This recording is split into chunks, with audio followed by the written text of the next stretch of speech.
All right, welcome to The Explainer. Today, we are diving into a book that's over 100 years old, but honestly, it feels shockingly modern. It's Alfred Adler's Cooperation Between the Sexes.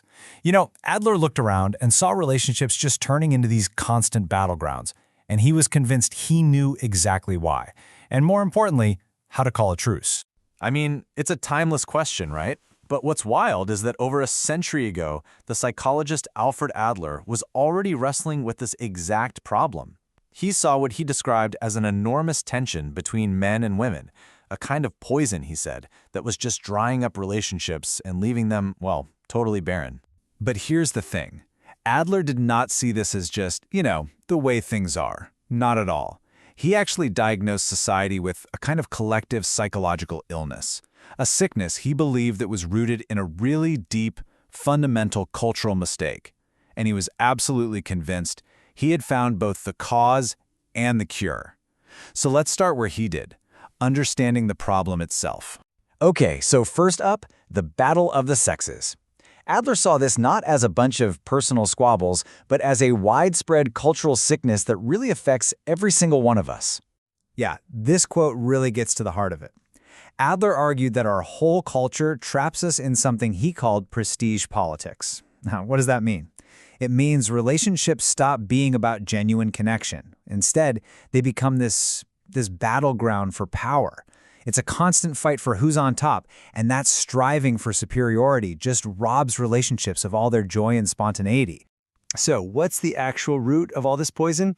Well, Adler traced it all back to a single, really powerful, and deeply ingrained cultural lie. Adler loved this quote, and he used it to make such a critical point. He's saying that our cultural standards, especially around things like virtue, they aren't just natural truths that fell from the sky. Nope, more often than not, they're inventions, and they're inventions designed to serve the group that's already in power. And this, right here, brings us to the absolute core of his diagnosis. He insisted, and he was really clear about this, that the belief in women's inferiority is not a biological fact. He called it a fable, a lie.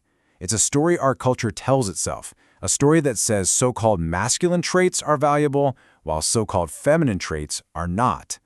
And the scary part is, this story starts twisting our lives from the second we're born. So you can see how this cultural programming just sets everyone up for a collision. From childhood, boys are pushed to grab for power and see that as being a man. At the same time, girls are told, in a million different ways every single day, that they're less capable, that they're only suited for secondary roles. And what's the result? You get widespread insecurity and this really toxic competition where everybody is just desperately trying to prove they're not at the bottom of the pile. Okay, so what happens when you build an entire culture on top of this toxic myth? Well, according to Adler, it produces a very specific psychological symptom, and he gave it a famous name, the masculine protest. Think about it. If our culture constantly tells us that feminine traits equal inferior traits, then a really deep fear starts to grow in everybody, men and women. And that's the fear of being seen as weak, as subordinate. The masculine protest, then, is the psychological revolt against that fear. It's this massive overcompensation to prove to the world and to yourself that you are not powerless. And this fear of being seen as inferior, it creates some really destructive behaviors in both men and women. For men, Adler said it can show up as the Don Juan type, the guy who needs an endless string of conquests just to feel manly and superior. And for women, it can lead to what he called the man-woman, someone who rebels against the restrictive role she's been given by adopting what were seen as traditionally masculine traits and ambitions. All right, so Adler has diagnosed the illness, and he's identified the main symptom. Now for the cure. He proposed a really powerful solution, but it's a big one. It requires us to completely rethink what love and relationships are even for. His remedy, it sounds simple, but it's actually incredibly profound when you put it into practice. For Adler, a truly healthy relationship isn't about winning. It's not about who's in charge.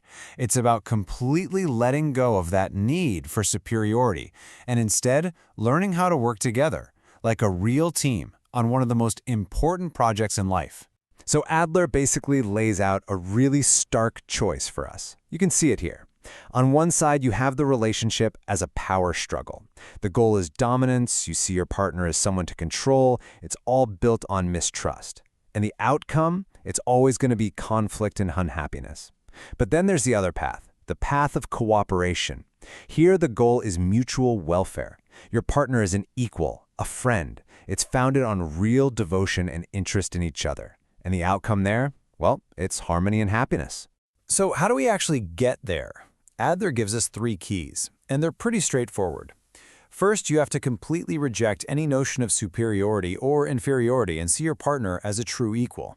Because, as he says, being subservient is unbearable for anyone. Second, you have to build a true friendship, the kind where you can really see with their eyes and feel with their heart. And third, and this is a big one, you have to treat love not just as a private feeling, but as a shared task. A task for the benefit of each other, and even for humanity as a whole. Okay, so here we are, a century later. What's the big takeaway? What's the enduring message from Adler's work for us, right now? You see, for Adler, the goal was never just about fixing one couple's problems. It was much, much bigger than that. It was about healing the cultural sickness itself. He truly believed that if we could move away from this mindset of domination and toward genuine equal partnership, well, that wasn't just the key to a happy relationship. He saw it as the very foundation for all of humanity's progress, for a better world. And that, right there, is the big, provocative question his work leaves us with. It's been over 100 years since he laid out this diagnosis and this cure, and yet the challenge is still right in front of us. How do we, in our own lives, in our own relationships, and in our culture at large, finally stop fighting this battle for power and truly start cooperating as equals?